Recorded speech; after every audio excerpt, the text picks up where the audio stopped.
And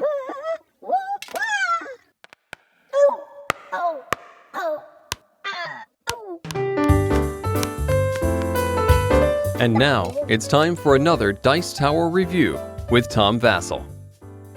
Hey folks, today we're taking a look at a game from Nestor Games. Nestor Games are print-on-demand games, and they come from Spain, and they come in these little pencil cases, but they're really cool components. They have these plastic components, and this game is called Red. I think it's called Red, or R-E-D. It's a tile-laying 3-player abstract game. That's right, it's exactly for 3 players. There's a variant you can play it with 2, but this is a 3-player game. Let me show you.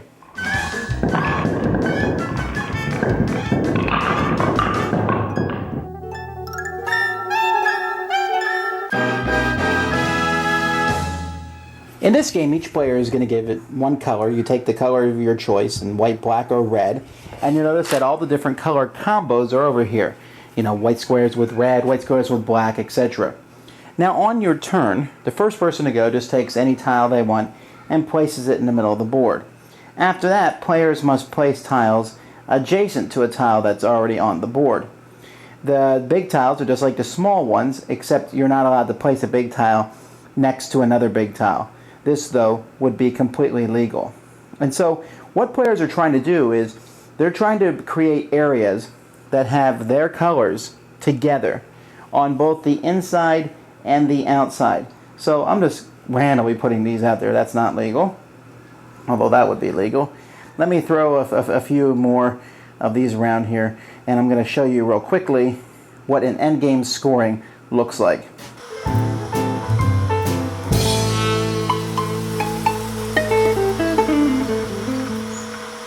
Okay, now that was completely random. I wasn't trying to win the game for any of the players, but let me show you how scoring works. For each color, you're going to take the biggest group of the circles. So, for example, for white, 1, 2, 3, 4, 5, 6, there's 6 white circles together, that's the biggest group, times the biggest group of the outside color. So for white, there'd be 1, 2, 3, 4, 5, 6, except these are worth 2. So it'd be 2, 3, 4, 5, 6, 7, 8.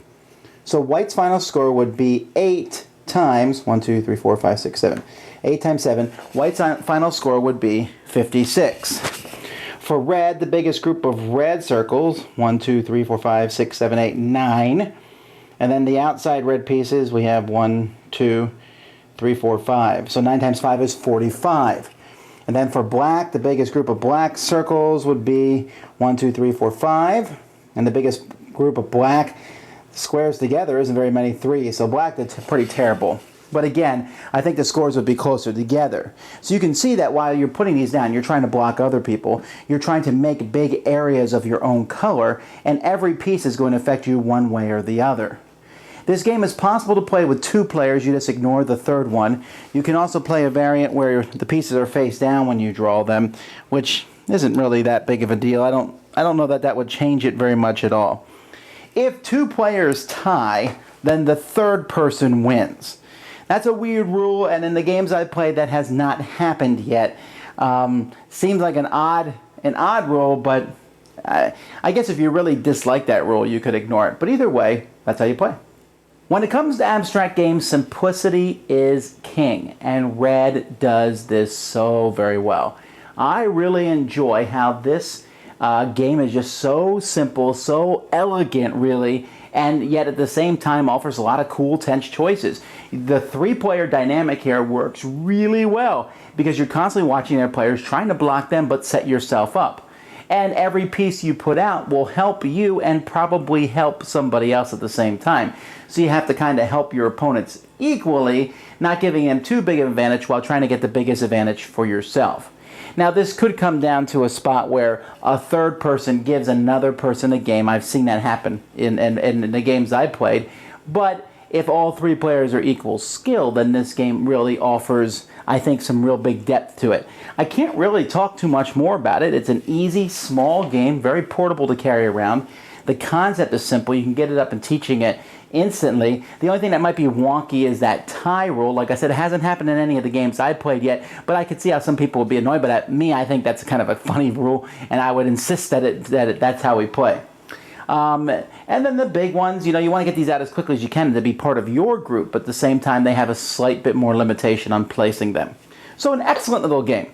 I was very impressed with this one. Certainly check it out if you like abstract player games, and especially if you're looking for something that's 3 players.